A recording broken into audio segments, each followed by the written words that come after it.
My name is Lauren Mitchell. 2 years ago, I was living in Mississauga, just outside Toronto, with my husband Ryan Mitchell and our two kids, Emma, who's 8, and Noah, who's 4. From the outside, it looked like we had it all together. A nice house in a quiet neighborhood, a backyard with a trampoline and chalk drawings all over the driveway. I was a part-time graphic designer, working from home, juggling client deadlines with school drop-offs and grocery runs, while Ryan worked as a project manager at a tech company downtown. We weren't perfect, but I thought we were solid. I cooked dinner every night, read bedtime stories to the kids, and kept the house running like clockwork. Ryan would come home tired, but he'd smile, kiss me on the forehead, and say, I was the one holding us together. I believed him.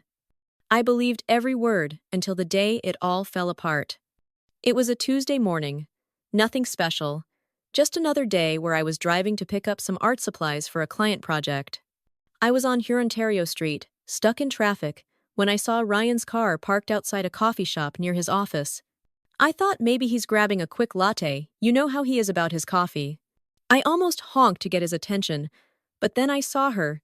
This woman, tall in a sharp blazer and heels, walked up to him like she owned the place. She leaned in and kissed him right on the mouth. Not a peck, but a real kiss, like they'd done it a million times. My heart stopped. I watched Ryan smile, put his arm around her waist, and they walked to his car laughing like I didn't exist. They drove off together, and I just sat there in my minivan, gripping the steering wheel so hard, my knuckles turned white. My chest felt like it was caving in.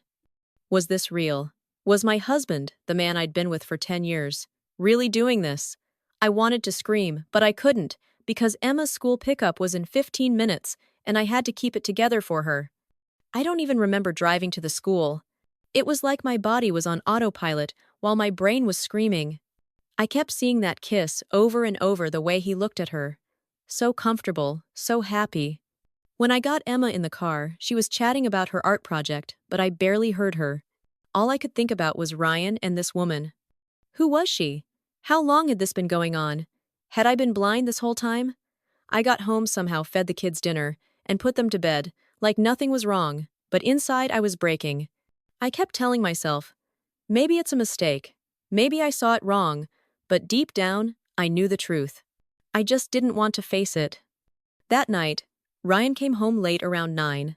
He walked into the kitchen, where I was sitting at the table with a cold cup of tea, staring at nothing. He looked at me and smiled like everything was normal. Hey babe, tough day, he asked, grabbing a beer from the fridge. I couldn't hold it in anymore. Ryan, I said, my voice low but steady, I saw you today outside the coffee shop with that woman. I saw you kiss her. I saw you leave with her. Who is she? The room went dead quiet. Ryan froze his hand on the fridge door. His smile was gone. He put the beer down and looked at me like I'd caught him stealing. Lauren, he said slowly, I didn't want you to find out like this. Find out what I asked, even though I already knew. He sighed, ran a hand through his hair, and said her name is Ava Thompson. She's a colleague. We've been seeing each other for 6 months. 6 months. 6 months. He'd been living a double life while I was packing lunches and folding his laundry. I felt like I'd been punched in the stomach. You've been cheating for half a year, and you didn't think I deserved to know, I said, my voice shaking now. The mother of your children. The woman who runs this house for you. Ryan looked away like he couldn't face me. I didn't want to hurt you, he said, but I can't leave her either. What does that mean? I asked, my hands trembling. You want to keep both of us. You want me to play happy wife while she gets your afternoons and your secrets. He shook his head. I don't want a divorce, Lauren. The kids need stability. Stability. I yelled, losing it now. You think lying to me, sneaking around behind my back, is stability? You think Emma and Noah need a father who disrespects their mother like this? Then he dropped the bomb. Ava's pregnant, he said, his voice flat, like he was reading a grocery list. I laughed because I didn't know what else to do. Pregnant, I whispered. You cheated. Got another woman pregnant, and you're standing here acting like it's no big deal. I'm sorry, he said, but I'm not leaving her. I have to be there for her and the baby. I backed away from the table, my hands up like I could push his words away. You're unbelievable, I said. You expect me to stay in this house, Raise our kids while you build a new family with her. Ryan's face hardened. If you try to leave Lauren, you'll regret it. I'll fight for the kids, the house, everything. You won't walk away with much. I stared at him. This man, I thought I knew, and something in me snapped. Don't you dare threaten me, I said, my voice low and cold.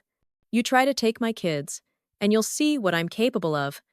I turned and walked upstairs, my heart pounding, not with fear, but with something else. Anger, clarity. A fire I didn't know I had. I wasn't going to let him break me. Not now, not ever. That night, I lay in bed, staring at the ceiling, listening to Ryan moving around downstairs. I didn't sleep. I couldn't. All I could think about was Emma and Noah. I had to protect them. I had to get us out. By morning, I knew what I had to do. I wasn't just fighting for myself anymore. I was fighting for my kids, for the truth, for the life we deserved. And this was only the beginning. I'm sitting here still shaking from what happened next, because after I found out about Ryan's affair with Ava and the fact that she was pregnant, I thought that was the worst of it, but I was wrong. The next day, I was still reeling, trying to process how my husband of 10 years could do this to me, to our kids, Emma and Noah. I got them ready for school and daycare on autopilot, packing Emma's lunchbox with her favorite peanut butter sandwich, tying Noah's shoes, while my mind was stuck on Ryan's words. From last night, he's not leaving her. He's building a new price and time and 8. Family with her. I dropped the kids off and came home to an empty house, feeling like a stranger in my own life. I was washing dishes, trying to keep my hands busy, when I heard the front door open. I thought it was Ryan, maybe coming to apologize or explain, but when I turned around, he wasn't alone. Ava was with him, walking into my house like she belonged there, her coat draped over her arm, her pregnant belly just starting to show under a tight sweater. I froze, standing there with a soapy sponge in my hand, staring at this woman who'd kissed my husband in broad daylight. Ava looked at me with this calm smile, like she was sizing me up, and said, "Wow, Lauren, this place is cozy. You've got a real talent for making a home." I couldn't believe her nerve. "You're in my house," I said, my voice shaking, not with fear, but with rage, "where my kids sleep, and you're acting like it's a casual visit." She didn't even flinch. She walked to the kitchen counter, picked up a plate of blueberry muffins I'd made for Emma's school bake sale, and took a bite. "These are good," she said. "I might steal your recipe when Ryan and I move in." My stomach twisted. "Move in," I said. Looking at Ryan, who was leaning against the fridge, sipping a soda like this, was normal. "What is she talking about, Ryan?" He wouldn't meet my eyes, just shrugged and said, "You're the one pushing for divorce, Lauren. You're forcing my hand." I took a step toward him, my hands clenched into fists. "Forcing your hand?" I said. "You cheated. You lied. You got her pregnant. And now you're bringing her into our home like I'm the problem." Ava laughed, this sharp little sound that made my skin crawl. "Lauren," she said, "you need to face reality. Ryan and I are getting married. We're filing for full custody of the kids. You can't raise them alone. You're barely keeping it together." I turned to Ryan, my voice breaking now. "Tell me she's lying. Tell me you're not trying to take Emma and Noah from me." He finally looked at me, his face cold. "You walked away, Lauren," he said. "You filed for divorce. You're unstable." "I'm doing what's best for the kids." "Unstable," I yelled. "You're the one sneaking around, living a double life, and you're calling me unstable." That's when Ava stepped closer, her hand resting on her belly like she was staking a claim. "This is our home now," she said. "A real family. Ryan deserves better, and so do the kids." Something in me broke. Not in a weak way, but like a dam bursting. I didn't scream, didn't cry. I just felt this clarity, like I was seeing everything for the first time. I looked at Ryan, this man I'd loved for a decade, and he was a stranger. I looked at Ava standing there so smug, and I knew I couldn't stay in this house another second. I walked past them up the stairs to the kids' rooms, my hands steady now. "Emma," I said, kneeling by her bed. "Pack your backpack, just the stuff you love most. We're going on a trip." "Where?" Noah asked, clutching his stuffed turtle, his eyes wide. "Somewhere safe," I said, kissing his forehead. "Somewhere we can start over." I grabbed my laptop, the kids' birth certificates, our passports, and a duffel bag with some clothes. My hands were shaking, but my mind was clear. I went to Emma's room, helped her stuff her favorite books and her stuffed bunny into her bag. "Mom," she asked, her voice. "Small, are we leaving because of Dad?" I hugged her tight and said, "We're leaving because you and Noah deserve to be safe and happy." We went downstairs where Ryan and Ava were still in the kitchen, like they owned the place. Ryan looked up and said, "What are you doing, Lauren?" I didn't answer. I took the kids' hands, walked them to the minivan and buckled them in. Ava called out, "You're making a mistake. You'll lose everything." I ignored her, started the car, and pulled out of the driveway without looking back. I drove through Mississauga with no plan, just this burning need to get away. Emma was quiet, staring out the window. Noah was humming to himself, holding his turtle. I glanced at them in the rearview mirror and felt this weight in my chest. We'd left everything behind the house we'd lived in for 7 years. The swing set in the backyard, the kitchen, where Noah learned to walk. I had maybe $3,000 in savings, and the money Ryan still sent for bills, but that was it. I couldn't go to his parents. They'd already picked his side. My mom was in Vancouver, too sick to help. I'd lost touch with most friends over the years, too busy being a mom and a wife. But I wasn't going to let that stop me. I pulled into a Tim Hortons parking lot, gave the kids some Timbits to keep them calm, and opened my phone. I searched for apartments, anything close to Emma's school, affordable, available now. That's when I found it, a small 2-bedroom apartment in a brick building near Square One. It wasn't fancy, but it was clean, and the landlord could meet in an hour. I called and said, "Hi, I'm Lauren. I need a place for me and my 2 kids. Can we see it today?" He agreed. We drove to the building, my heart racing, but my hands steady on the wheel. The kids were tired, asking why we weren't going home. I crouched down by Emma and said, "This is our new home for now. A place just for us where we can be safe." The landlord, Ryan Campbell, showed up, a quiet guy with a kind face. He opened the door to a simple apartment with plain walls, a small kitchen, and 2 tiny bedrooms. It wasn't our old house, but it felt like a lifeline. "I'll take it," I said, shaking his hand. That night, I tucked Emma and Noah into their new beds, my heart heavy, but my resolve stronger than ever. I wasn't just running away. I was fighting for my kids, for our future, and I wasn't going to let Ryan or Ava take that from me. So here I am, sitting in this tiny apartment in Mississauga, with Emma and Noah, trying to make sense of how my life turned upside down in just a few days. We'd left everything behind: our house, the backyard where Emma used to draw hopscotch, Square's the kitchen where Noah spilled juice and laughed about it. I was lying awake that first night in our new place, listening to the kids breathing in their beds, and feeling this mix of fear and fire in my chest, because I knew running away wasn't enough. I had to fight back. Ryan and Ava thought they could push me out, take my kids, take my home, but I wasn't going to let that happen. I was done being the quiet wife who kept everything together while he lied. This was about me and my kids, and I was going to protect them no matter what. The next morning, I got Emma to school and Noah to daycare, trying to act normal for them, even though my stomach was in knots. I came back to the apartment, sat at the wobbly kitchen table with my laptop, and started figuring out how to survive. I had about $3,000 in savings, and Ryan's monthly transfers for bills, but that wasn't going to last long, not with rent, daycare, and groceries. I emailed a couple of clients to pick up extra graphic design work because I needed every cent I could get. But money wasn't the only problem. Ryan had already texted me saying I was making a mistake, that he'd fight for full custody and leave me with nothing. His words kept playing in my head. "You're unstable, Lauren. You can't raise them alone." I wanted to scream because I'd been the one raising Emma and Noah all along while he was off with Ava, but I didn't have time to fall apart. I had to be smart. I opened my phone and saw a message from my old friend Jessica Harper, who I hadn't talked to in years because I'd been so caught up being a mom. I'd texted her late the night before telling her everything, and she replied with a name, Ethan Clark, a family lawyer in Toronto who was known for helping moms like me. I didn't hesitate.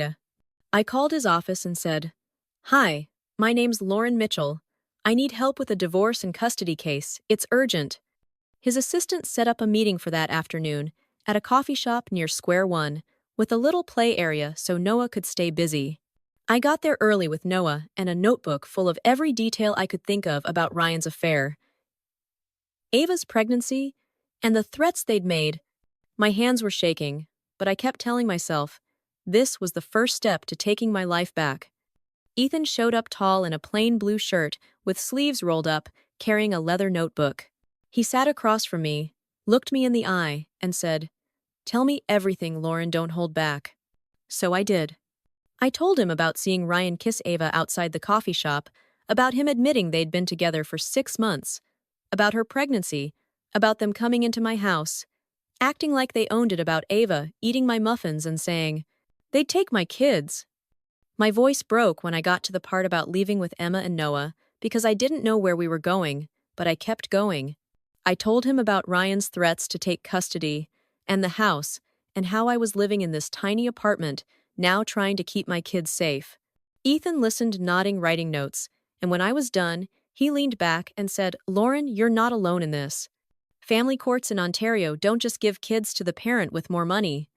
You've been Emma and Noah's main caregiver. Their whole lives that means something." I let out a breath I didn't know I'd been holding. "But Ryan's serious." I said, "He's got money, a good job. He's saying I'm not fit to be a mom." Ethan's eyes got sharp. "He's underestimating you," he said. "And that's his mistake." He told me to start documenting everything, bank statements showing I paid for groceries and school fees, photos of me at Emma's soccer games and Noah's daycare pickups, texts from Ryan, even the threatening ones. He said every diaper I changed, every bedtime story I read, every time I stayed up with a sick kid, it all mattered. It was proof I was their mom in every way that counted. I nodded, feeling this spark of hope, because for the first time someone was telling me I had a chance. Ryan didn't stop, though. A week later, I got papers from his lawyer saying he was filing for full custody and the house claiming I was unreliable and couldn't support the kids. I sat there reading those words, feeling like I'd been slapped. But instead of crying, I got to work. I pulled out every receipt. I had utility bills in my name, bank transfers for Emma's dance classes, even a photo of the birthday cake I'd baked for Noah's 4th birthday with his name in blue icing. I called Emma's teacher and Noah's daycare worker, who both said they'd never even met Ryan because I was always the one there. Every night after the kids were asleep, I'd sit at that kitchen table, adding to my evidence like I was building a fortress around us. The hardest part wasn't the paperwork, it was seeing Emma and Noah try to understand what was happening. One night, Emma came to me with her stuffed bunny and said, "Mom, is Dad going to take us away?" My heart broke, but I hugged her and said, "No, sweetheart, I'm fighting for you and Noah, and I'm not going to stop." I meant it. Every time I felt scared, I thought about them, about the life I wanted for them. Not one built on lies and betrayal. By the end of that month, I was exhausted, but I was ready. Ethan called and said, we had a court date in 2 weeks, and he was confident because of everything I'd put together. I hung up the phone, looked around that little apartment, and felt something new. Not just fear or anger, but strength. I wasn't just surviving anymore.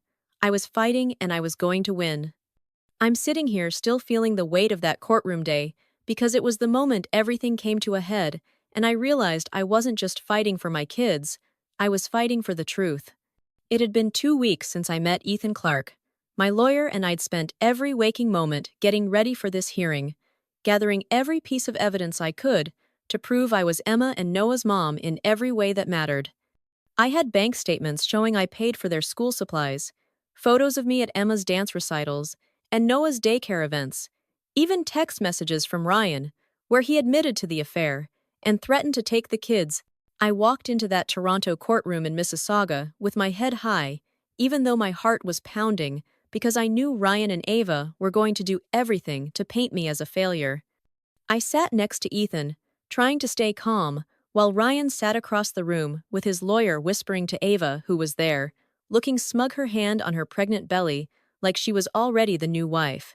The judge started the hearing, and Ryan's lawyer went first, laying out this story about how I was unreliable, couldn't support Emma and Noah financially, and had abandoned the family by moving out. I felt my blood boil hearing those lies, because I'd been the one keeping our house running for years while Ryan was sneaking around with Ava. I gripped the edge of my chair, wanting to yell, but Ethan put a hand on my arm and whispered, "Stay steady, Lauren, we've got this." Then it was our turn, and Ethan stood up calm and sharp, laying out the truth about Ryan's affair, Ava's pregnancy, and how I'd been the primary parent since Emma was born.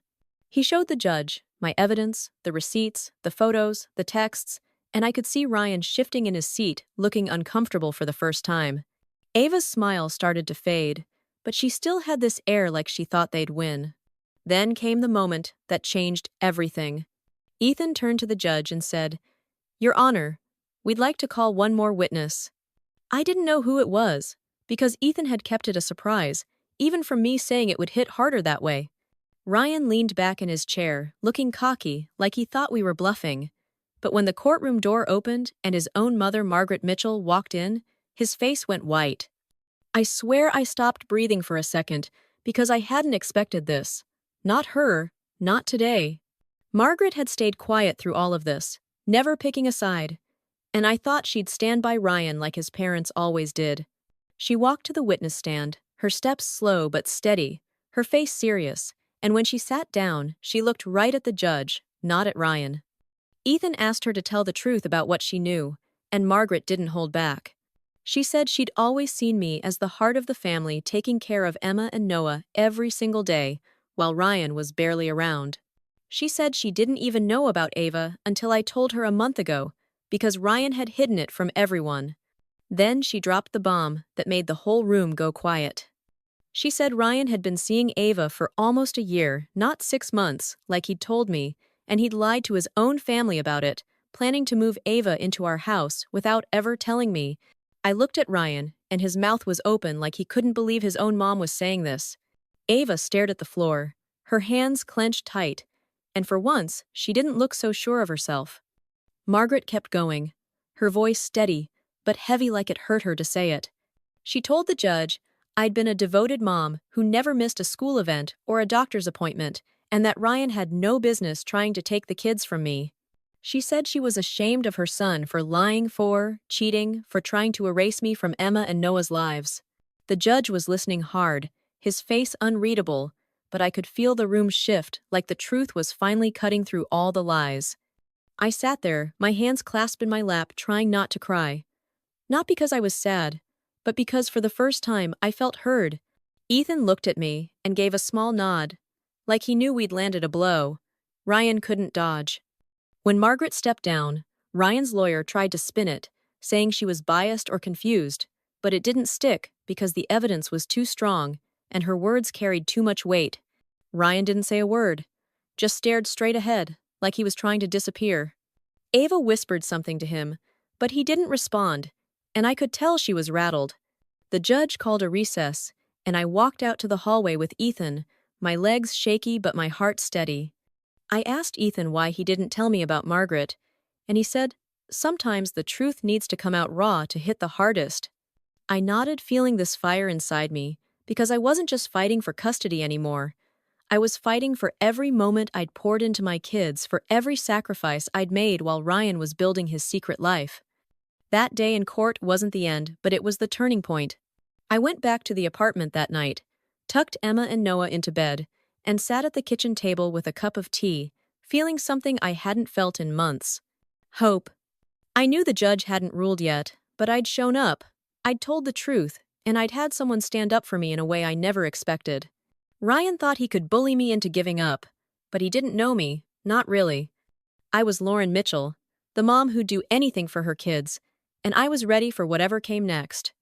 3 weeks after that courtroom moment when Ryan's mom, Margaret, dropped the truth like a bomb, and I'm still trying to wrap my head around how it all ended, because it wasn't just about winning, it was about taking my life back.